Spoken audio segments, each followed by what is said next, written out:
Let's dive into a problem that so many homeowners have, but maybe don't fully understand.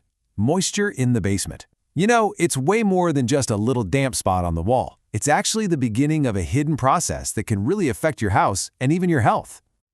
So, you head down to your basement and boom, you get hit with it. That unmistakable, musty smell.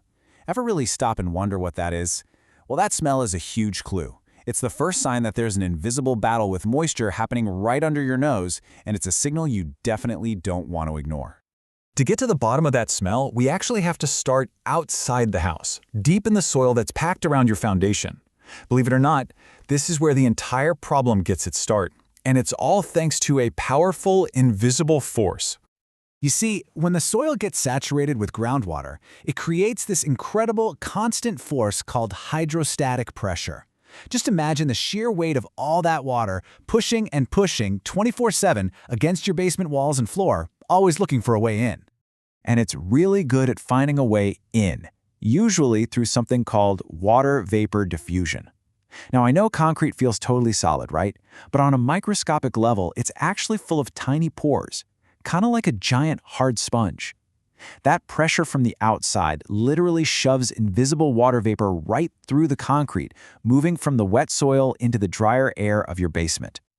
Okay, so the moisture has made it past your foundation. What happens once that water vapor is floating around in your basement? Well, it doesn't just hang out in the air. It starts getting soaked up by everything around it, and that's where the real trouble starts to brew. All the building materials in your basement begin to act like straws. It's a process called capillary absorption.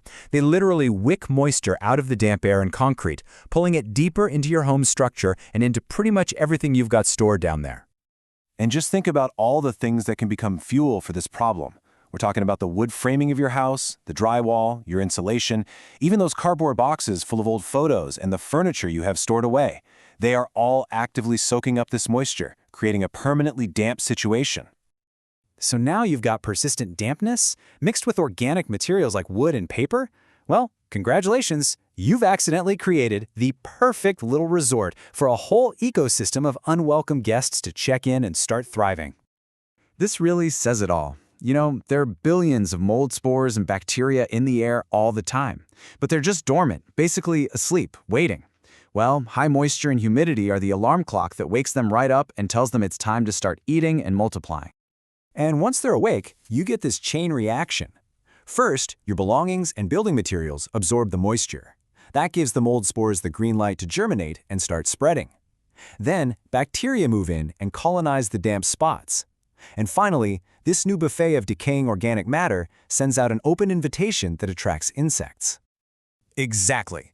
Critters like silverfish, termites, and cockroaches, they're drawn to this decay. So if you start seeing them in your basement, don't just think you have a bug problem. See it for what it is, a flashing red light warning you that there's an ongoing moisture problem that's literally feeding them. So the really crucial point here is that this isn't just about a messy basement anymore. This whole process has very real, very damaging impacts, both on the structure of your home and even more importantly, on the health of everyone living inside. I mean, just look at the difference here. It's night and day. In a damp basement, your air is filled with mold and allergens, your home's structure is literally at risk from rot and rust, you've got high pest activity, and your belongings get ruined. Compare that to a dry basement, which is a secure, healthy space where everything is protected. So, to boil it all down, the dangers you're really looking at are physical damage to your home, think wood rot and rust, a major drop in your indoor air quality as mold spores fill the air, and of course the health risks that come with that, like ongoing respiratory problems and allergic reactions. Okay, so after all of that, here's the good news. This entire destructive cycle is absolutely preventable. You can get ahead of this, and you can take control with a really clear, effective strategy for long-term moisture control. It really all comes down to these three key things. First, proper grading. That means making sure the soil around your house slopes away from it, so rainwater flows away, not towards your foundation. Second, you got to seal the foundation itself, usually with a waterproof coating. This creates that solid barrier against the water vapor we talked about. And third, a good dehumidifier. This is your tool for controlling the humidity inside the basement, making sure it stays dry enough that mold can't even get started. At the end of the day, it's a simple but powerful equation. If you control the moisture, you stop this whole damaging chain reaction before it ever begins. You end up protecting your property, your belongings, and most importantly, the health of your family. So the next time you smell that musty smell, don't just write it off. Think of it as your wake-up call to protect your home starting from the ground up.